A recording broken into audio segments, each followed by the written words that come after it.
Hello, everybody.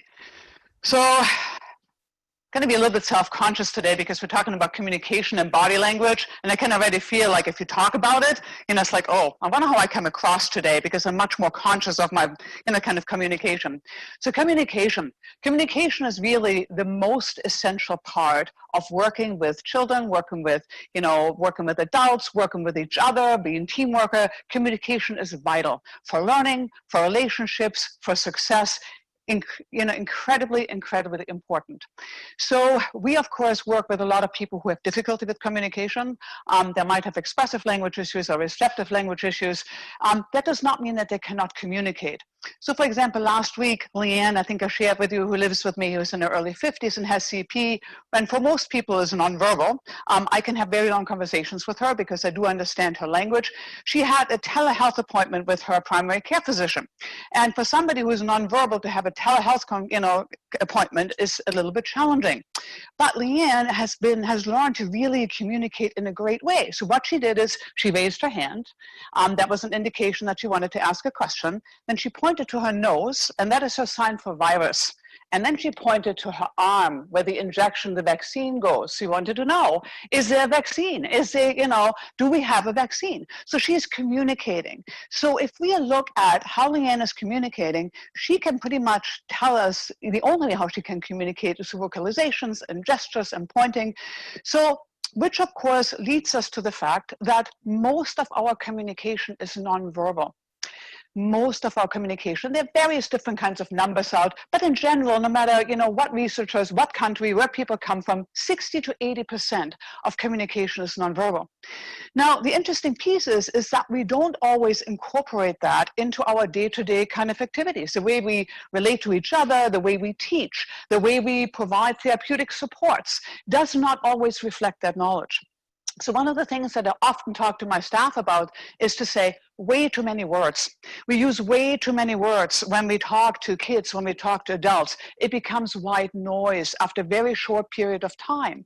But we never really consciously kind of go through and thinking, well, how does a particular person or a coworker or a child or a classroom as a whole or a boardroom, how do I best communicate with each individual each individual person? And, so we, for example, make entire communication plans, like not only how to talk to somebody, but how to approach somebody, what kind of environment, really the amount of words somebody is able to process. And we're going to talk a lot about that because effective communication is really, really, really important. And, it's an important and a two-way street. It's not only how we get a message across, but also, of course, how we, receive information from others. How do we read people? And why is it important to read people? So when I came from Germany, my first job was as a childcare worker, and I've shared with you that before, I came to America, I studied theater and German literature, never really worked in human services except for one summer camp with disabled kids. And I came and I worked in a group home for 8 adolescent boys with really significant behaviors. And I walked into the group home, and the first thing I saw, they were like restraints. People's staff was flying through the air, restraining people. And I have to tell you, I am vehemently opposed to restraints unless they're absolutely 100% necessary. Most of the time, kids are being restrained way too often. They don't need to be restrained. But regardless, I looked at that and I was scared. And I said, I don't want to get hurt. At that point, I was a little, thinner than I'm now. I was 140 pounds, and there are these 250-pound, big adolescent boys, and I was just scared. And so I, from that point on, made it my mission in life to read these adolescent boys as best as I could, and anybody else who came afterwards, in order, to not get hurt. I'm a chicken. I don't want to get hurt, right? So I made it my business to read people and to understand what their intent is, what comes next.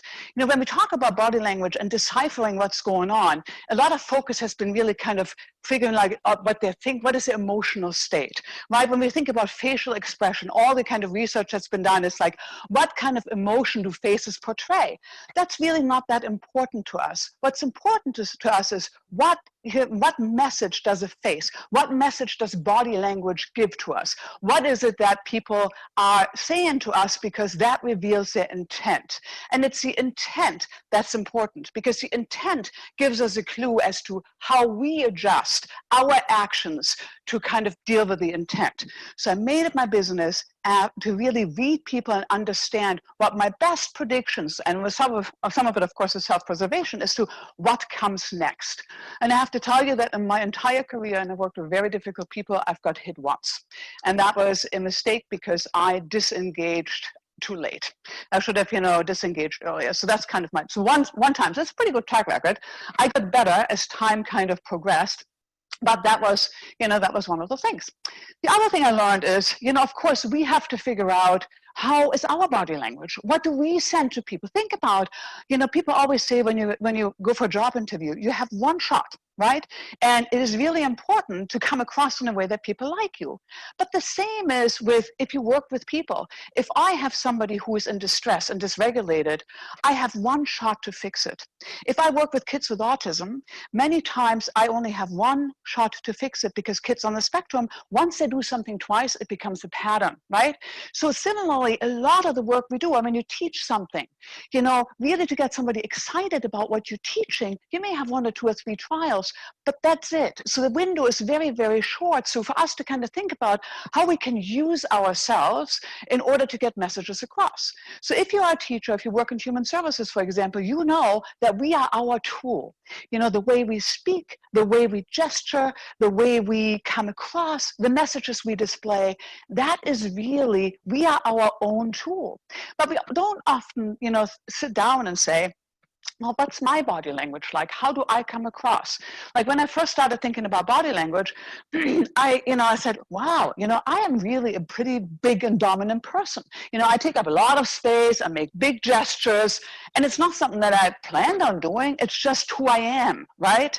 And that awareness is kind of really important. So, and if you think about like body language, and if you think about how we come across, we also have to think about environments. So the way on a organizational level, I used my knowledge of knowing that I am a big personality. People find me intimidating, even though it is not my intent to intimidate. When I ask to my staff, say, hey, can you just stop by my office? They're like shaking in their boots. And I have to tell you, we have no firing policy, nothing. I could have just given them a promotion, but it's kind of who I am, right? So the way my office is set up, that is still half filled with PPE right now, is that I do not have a desk in the middle of the room. My desk is actually at the wall, because if you think about it, if you sit straight across from somebody who is behind a desk, that is an even more intimidating posture, right? So my desk is at the wall with 2 chairs at an angle. People can choose to adjust it. So my knowledge of, knowing that I can be intimidating at times, or come across as intimidating without wanting to, I've translated into creating an environment that offsets that tendency. And that is the same for, other things. So it's really interesting, for example, if you put a shy person at the front of a rectangular table, which is often, rectangular tables are associated with authority, that shy person may speak more and speak more authoritatively than if, they would just sit somewhere else. So it's really even interesting to think about, like, how can we create environments that facilitate communication, because communication, again, it is so essential. The other thing is, so we need to kind of figure out, like, what do we do? I walked around the office yesterday and I said, hey, what do you do when you get uncomfortable, right? Because what we're looking for is really, when we're looking at body language, as Joe Navarro, who's kind of a great guy, I'm sure you have seen him and heard him talking about body language. He said, what we really want to detect is comfort and discomfort. And I want to add to that, what we also want to detect is engagement and disengagement. Because, if we are engaging in teaching, therapeutic activities, meetings, sales pitches, the level of engagement is also really important. If somebody kind of, disengages, it tells us a lot about us. I said, what do you do when you feel uncomfortable? And people say, well, I'm going for a walk. It's like, no, no, no, no, no. What do you do? What indicates to you that you are uncomfortable, right? Or that you are in distress? And then slowly people can say, we do finger tapping, or, I touch my face a lot. It's a very, very common thing. We're going to talk a lot more about that. When we are kind of in distress or uncomfortable without even knowing, we touch our face. Of course, right now we're told we shouldn't touch our faces, right? Which is even harder. What do we do then, right? We have to come up with different ways. I personally, I'm a twirler. So when I want to relax, I twirl my hair. So again, everybody has little things and idiosyncrasies that indicate to us that we are uncomfortable, but we don't pay attention to that. We don't say, hey, what is my body language is telling me about me today, right? We don't have that awareness. It's a really, really important piece, particularly if you're working with people. So another thing that I've learned when I was a young childcare worker, and I did this in my early trainings, I said, we really have to be aware when we are, non-therapeutic, when we are not in a good place to perform. For me, it's non-therapeutic. For you, for some of you, it might be not really a good teaching person today. For others, it might be not really an attentive, team member. So what does it indicate to us that we really kind of going down a bad road, right? And, I knew, and I discovered about myself when I was young, that when I started doing this and I started lecturing like this, it was time for me to pack up and go home. Because, and I just knew it. I didn't know why. I didn't do research then about open palms, right? Honesty and things like that. This being aggressive movements, anything that is pointing. It's not good, never do it. It has a very negative reaction. It will cause dislike. And if you do it, by the way, like this, it will take away from the message. So actually people, when you lecture them, and remember my dad, good German dad, kids are being seen and not heard, and he would lecture me like that, right? But it actually has the opposite effect of our ability to remember something, right? And I just knew when I did this, I was fine, I was good, but it was time for me to just kind of pack it up and go home or take a break. So, we always, all of us should have this idea about when we're getting to that point. Our best of all scenarios is prior to getting to that point so that we can kind of adjust, adjust what we're doing.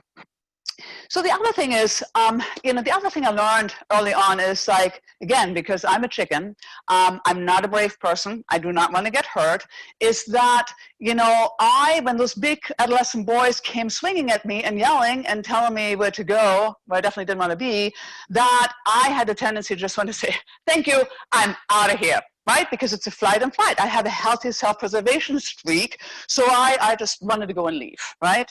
And for example, one of the things, again, we talk about later, and you can see in the slides, is that feet, according to Navarro and other people, are the most honest parts of your body. So the feet will always point, and your body will always point where your mind wants to go. So if I'm sure that I was in those situations, I probably stood like this, right? My feet wanted to go. They wanted to go and exit because I was scared. But, I couldn't do that. I can't leave somebody who's dysregulated and say, I'm sorry, I'm leaving now, I'm scared, you're on your own, right? That was not very good. So what I've learned is to calm myself in a learning process, and that's kind of the interesting thing. We're going to talk a little bit about Amy Cuddy later, but Amy Cuddy did this research. I'm sure you know she was the second most TED Talk watched ever. I actually had the great fortune to see her at Next Jump, and she was really controversial for a while. So, because she basically says that, your body posture and your, the way you conduct yourself, your body language has an impact on the way you feel, your emotional state. And she did it with power. We're going to talk a lot more about that. But she also kind of correlated it to hormone levels. So she got a lot of challenges from other researchers to say that's just not true. However, with the exception of the body chemistry part, she was pretty much vindicated by many, many studies that say, we can really change our perception about ourselves and how we conduct ourselves by assuming different kinds of body language. So body language is really a two-way street. It is one, how we come across, but also the other one is how we can use it. So what I've learned is that I, had to calm myself down. And it has happened over many, many years because I'm still a chicken. Now I'm older, I don't even get less hurt. And not to say that, we don't work with people who hurt people on a regular basis, but we work with people who have challenges, right? So, and I have to learn how to calm myself down.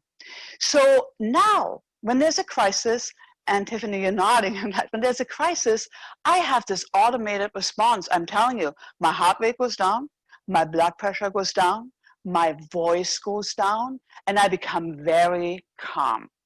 Because this is a response that I've learned over many, many, many years. Because of course, if you have somebody who's agitated and in distress and has a really difficult time, to put your own kind of fear and energy on top of it is not helping the situation. So this is my automated response. So my coworkers who know me really well, at least some of them who've been with me for a long time, know if I get angry outside of this context, I still have the same response. I get very quiet. So if I'm really angry at you, I talk like this. I say, can you please come into my office? I'd like to speak to you. That is what I do. So, because again, this has now become part of who I am. So it's an interesting kind of thing, how we can really not, fake it till we make it, but how we can teach ourselves and our bodies to react differently. And I think that is a huge, big thing. So there's this correlation. Other research by, famous, researchers, body language researchers has shown that, for example, if you are doing this, which some people, crossing your arms kind of, associate with barriers, protecting yourself. Other people say, no, it's just a self-hug. But if you do this and it's a defensive pose, even if you have not been defensive when you started, you feel slightly more defensive in that pose. So there is really kind of that two-way street. Of course, Kadi's research had a huge, big impact on power, and I'm gonna go to some of the slides a little bit later because I think maybe it's helpful to just talk about things a little bit in concepts and then go to the slides. So Kadi made this, did all this research on, on posture and power. I'm sure you heard about it. It was really, really relevant to us because if you think about, kids from poor socioeconomic backgrounds, people with disabilities, people with mental health issues, in general, they're very low on the power kind of scale. They have the feeling of really no power, no control, and they engage in a lot of kind of power-seeking behaviors because they feel like their life is out of control. That, by the way, also goes for when you cannot communicate. It is really hard then to feel powerful. So we engaging in a lot of kind of, we've seen a lot of what I call, if you remember my first or second session, for those of you who are there, then power and control-seeking behaviors, and they go anywhere from like lying and stealing and coercing and bullying and punching holes on the wall and do all those kinds of things. Those are all power and control-seeking behaviors. They're often misunderstood as naughty behaviors, are not nice or deliberate. They're really power and control-seeking behaviors. So when we talk about working and communicating with people, we always want to kind of talk about how to empower them. So Kadi's research basically showed that if you engage in power poses, and to some people it becomes more natural than others, like putting your hands on your hips, kind of big gestures. Angela Merkel, my German chancellor, she steeples her hand. That is probably the most significant power pose anybody can engage in. It's the most significant one we have. We lower and we rise it up. It's a pretty significant power pose. Anything that makes you big, right? So if you look at me when I come, to a staff meeting, I deliberately sit on the side here. I'm not sitting up front because I don't want to, again, engage in more power and control-seeking or intimidating behavior. So I sit right here in the middle. But I take up an enormous amount of space. I have staff and I have cups and I have other things. So I'm always big and expensive. So if you think about it, in nature, what we have learned is, and that's kind of the research that she shows, is that if people want to intimidate others, they are powerful. They take up a lot of space. Their posture is large, is tall, right? And that is what's considered with power pose. So she has shown that if you engage in power poses prior to a job interview, the likelihood of you being hired is much higher because people associated you with confidence. So we do the same thing with our folks, and with people. We are really trying to, not say to them, get into a power pose, but we have opportunities for people to kind of be tall. Horseback riding is tall. Believe it or not, I do ballroom dancing. I know I probably didn't look like it, and when I started, I had to learn how to walk in heels. But ballroom dancing is very expansive, right? I mean, you take up a lot of room. You do a lot of stretching. So even activities or classrooms, anything in the morning that gets you, up and, makes you feel powerful is really helpful in increasing in people's confidence. So that was so we have really adapted some of that, but it's the interesting point is that body language is a two-way street. We can read things, but we can also change things. So then, I gave you one example about, how I taught myself to not be scared and not be out of here. Did you do that? Oh, sorry, I was just like looking at the view. But the other thing is that we also can use power, that we can use body language in roles. So if you look at the studies of space, right, the proximity, which is part of nonverbal communication, how far do we stand from people, right? What is our average and I have it all on the slides, what is our average space, right? Where do we feel comfortable? I have very strong boundaries. I'm a person in my private life. Thank you.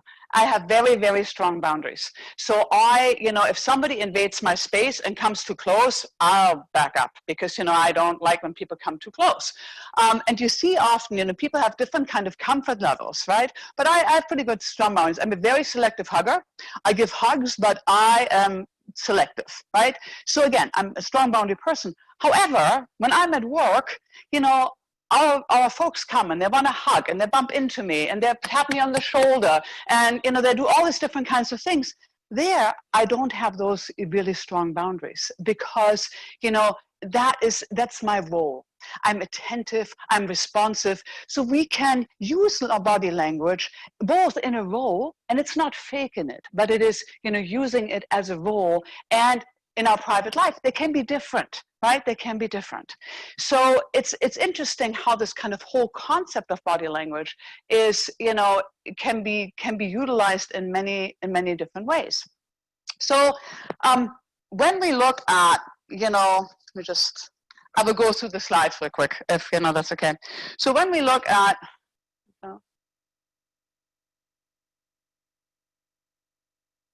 when we look at body language in general, until Mike, here we go. When we look at body language in general, I go through these a little bit quick now. I'm trying to go through them quick. Right now, I'm not going through them at all. All right. So communication, here's a research thing we talked about. Most people are unaware of their body language.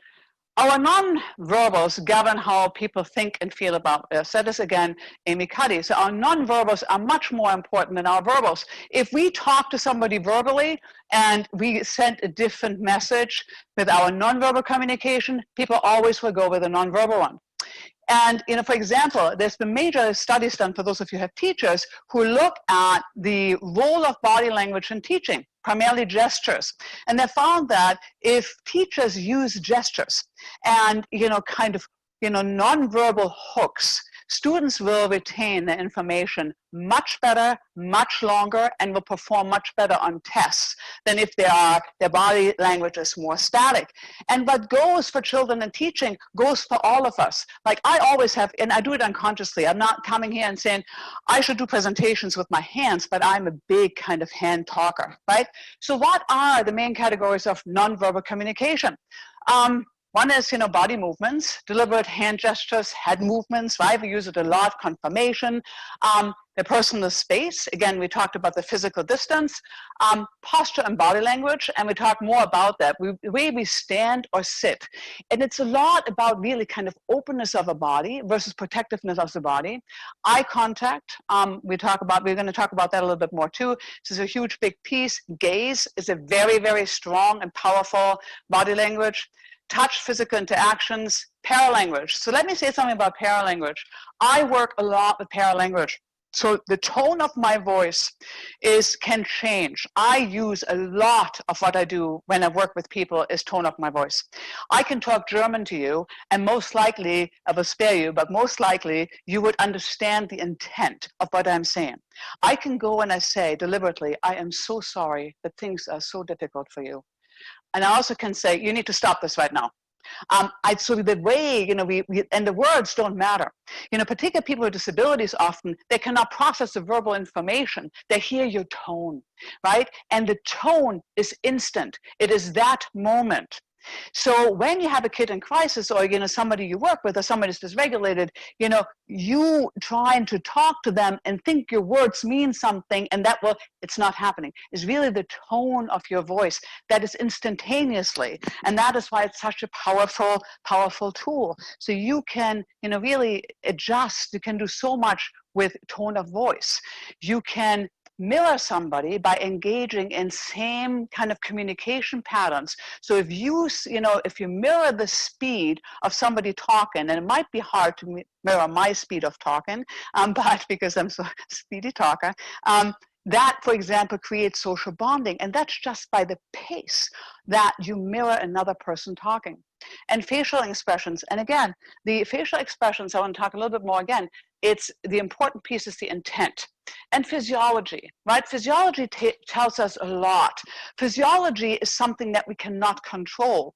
So changes in physiology give us a huge big indicator that whatever is happening that causes that change is something pretty significant, right? If somebody breaks eye contact, you may not think about it very long, right? Because we break eye contact all the time. So the average time that people feel comfortable, for example, doing eye contact is about 3.2 seconds. But if people start staring at you, for example, it's really weird. So we kind of, we go in and out of eye contact all the time. So that's a small thing. But if you see somebody get pale white, or if somebody blushes, or if somebody starts profusely sweating, or if somebody starts blinking, right? That is a significant change. And that is something that we do not control. And the physiology is something that gives us a lot of indication if something pretty significant has happened. So our bodies change our minds, and our minds change our behavior, and our behavior changes outcomes.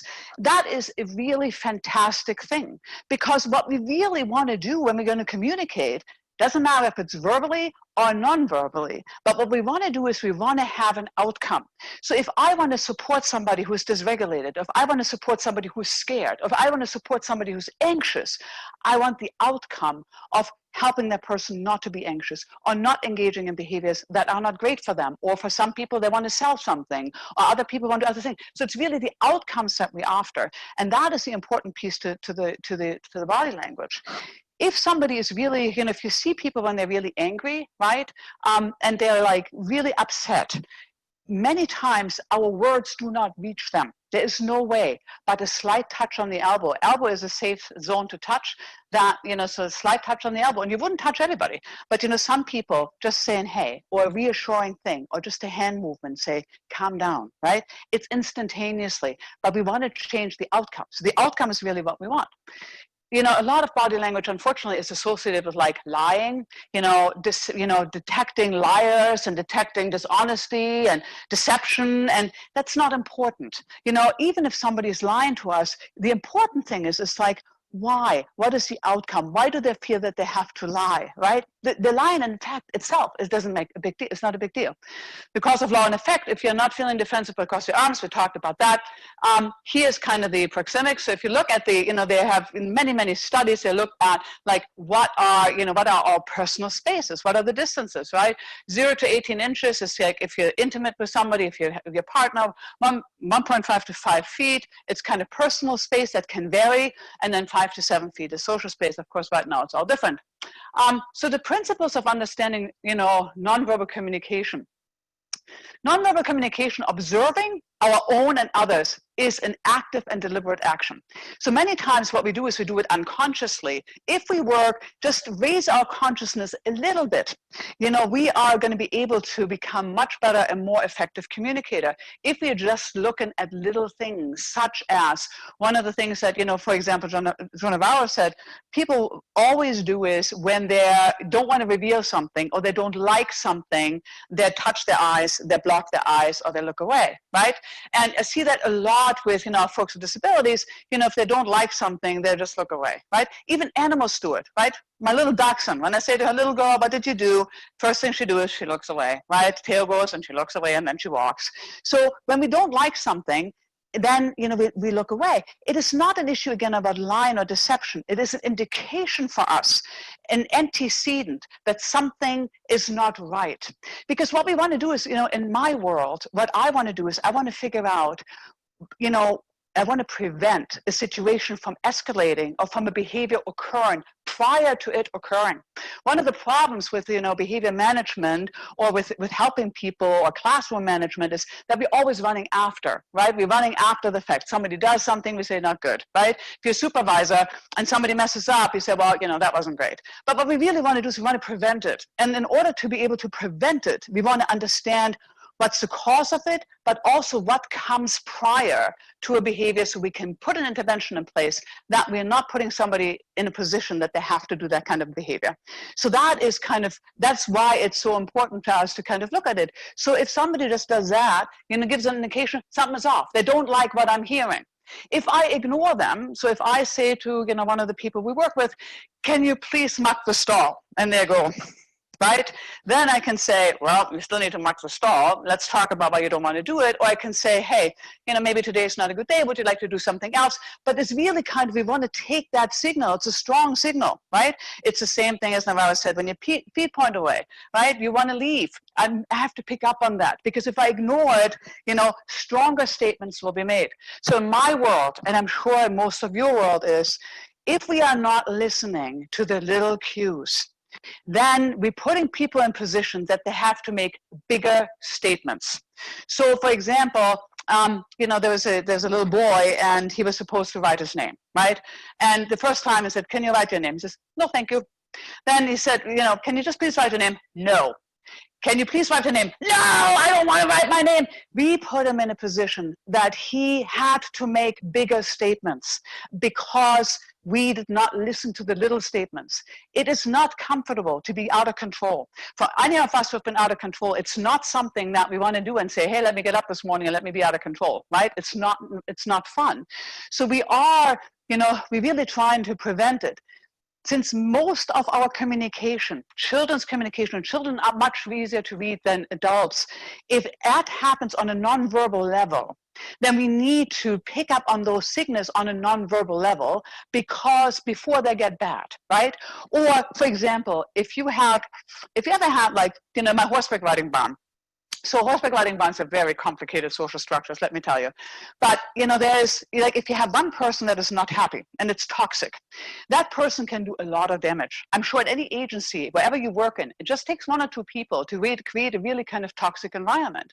But people who are toxic often give out little signals. If we pick them up before and we try to address them, it makes things very differently. All right. Observing must be included in context and the environment. So just a single gesture of something doesn't tell us something, but in conjunction with the context, this does. So for example, if you would look at me when when I'm sitting and listening to a lecture, I doodle. I doodle and doodle and doodle. And I fidget. And you might think, oh my God, that lady is completely not interested, right? But like any other person with ADD, I'm very interested because I am doodling that helps me to keep my attention on that very interesting lecture. So we often make wrong assumptions about just seeing something without the context. Without knowing that I've got ADD, I might look disinterested. Knowing that I've got ADD, I am very interested. All behaviors must be understood as nonverbal communication. So any behaviors, particularly when it comes to kind of therapeutic settings or school settings, behavior's got a really bad reputation, and it's not fair because behaviors are really good behaviors and not so good behaviors. They are communication. They're nothing else. There's no intent. No child, no person gets up in the morning and say, let me be bad today. Yeah, right? So there are attempts to communicate, and it's often our piece where we need to say, when somebody is making statements, what did I miss? How did I miss this? What have I not listened to, right? It should include the recognition of universal nonverbal and individual nonverbal communicative behaviors. So many of the nonverbals we have are really innate. So, for example, there were many studies done, Cuddy did studies, Navarro did studies with children who are blind, right? And children who are blind, who've never seen before, guess what they do if they hear something they don't like? They cover their eyes. They cannot see. So that is an innate kind of behavior, right? Or Cuddy did studies on the victory pose, right? When athletes all around the world, para athletes, non-para athletes, when they win, they throw up their arms in the air, right? Again, they have that expansive notion. So that is universal body language. But then you have things that are not really universal. Like, Leanne, for example, because she's in a wheelchair, she has her own peculiar kind of body language. So I know, for example, if I say to her, would you like to do this? And she just looks at me and she purses her lips like that. It's very clear. It's like, no, she's disgusted. She doesn't want to do it. That is particular to her, but it's also a regular kind of facial expression that says, no, thank you. Don't even ask me anymore about this because I'm not going to do this. But that is, many times what we have to observe, and we have to react to it. An observation in itself doesn't do anything. We have to react to it. It includes baseline behavior patterns. So again, somebody like me has big gestures, for example, right? That's my baseline behavior, right? So that's kind of, because we only really, body language is interesting when we deviate from our baseline behaviors, right? If we have a conversation, I'm looking at Pete, and Pete all of a sudden, I don't know, does something, like, I don't know, shrugs his shoulders or do this, that deviates from his baseline behavior. That's different, right? But that gives me an indication. Or if somebody all of a sudden we have a conversation, they start profusely sweating, and that's in menopause. Observing includes also congruency. So again, we talked about a little bit that our verbal and our nonverbal communication has to be the same. And observing should include the differentiate between comfort and discomfort and engagement and disengagement. That is really what we're looking for, because that's our indicator. And observing must include an assessment of our own nonverbals, right? So for a long time, again, this is like a little bit more context, facial expressions were associated with emotions. So that is like that, what the research has done. And really the newest research came out in 2017 showed that only a minority of people's faces reflect their actual feelings. That also can, again, explain why we're sometimes doing a really poor job in reading facial expressions. So even people like, who work for the FBI, they will tell you that, they are missing, and they did this for a living, like interviewing people, and they're missing about 40% or misinterpreting about 40% of, what might have indicated that somebody's guilty or not guilty, or lying or not lying. And again, the really interesting part for us is not the emotion, because the emotion does not intend. We can have, I can look at somebody's emotion, it doesn't do anything for me outside of when I see, do you love me, or, do you still like me? But it doesn't do anything for me. But if there's an intent that goes along with it, that is interesting. And, when we, for example, if somebody's angry real quickly, right? It's like, I really don't like that. That's not necessarily an angry thing. It might be just a expression of they wanted you to agree with them and you disappointed them. So again, we're kind of, we're misinterpreting a lot of and focusing too much on emotion and not on signals that somebody's sending, because that's kind of what we want to do. We want to look at the signals that we're sending. So the other thing of principles of understanding nonverbal communication, how they communicate, to kind of, our freeze, flight, and flight, and this is from Joe Navarro again, is, when we are uncomfortable and we are in distress, we go into the freeze, flight, and fight, right? That's what we do. We establish that, and our brain chemistry supports that. So freeze is really, the freezing body language that we do is avoid being detected, right? If you're somewhere out, when I was in Africa and I was walking and I saw some lions, I wanted to be really still, because I said, yeah, no, hopefully they don't see me. I'm just going to be quiet. So it's kind of avoiding detection. It's a safety barrier. It's shallow breathing, right? Placing arms close to your body and reduced mobility. And that, of course, is a survival skill. We do that in many ways by just making ourselves small. If you look at people who are traumatized, and it goes into posture, children who are traumatized are like this. They have rounded shoulders, they walk like this with their heads down. And that says so much just about, again, how somebody is walking. But kids go automatically to protect themselves. They protect their hearts, they protect their organs, and they're just like that, right? That's why it's so important that opening it up, again, changes body chemistry and position. So that is kind of the, Flight. So we are, we are always, our bodies and feet always turning away, when we want to flight, but we also put barriers up, right? So for example, somebody putting like a handbag up in front of them or putting a pillow on their face or, those kinds of things, they are really kind of indications that they want to run away, but they can't because if they're in a meeting with you in the classroom, they cannot say, hey, sorry, I want to you make me feel uncomfortable, I'm out of here, right? On something really small, but they're small indications. And fight, right? Puffy chest, violating body space, and people come too close to you, aggressive power positions, gestures and pointing. This is a really, really, really bad thing, particularly again, because it's an aggressive gesture and not a calming gesture. So if you look at behaviors that we're engaging in, when we are uncomfortable, and we call them self-soothing behaviors, right, or pacifying, and pacifying is from Latin, peacemaking. I had 5 years of Latin in school and had found no use for it except for naming my horses Latin names, Pax and Ventus.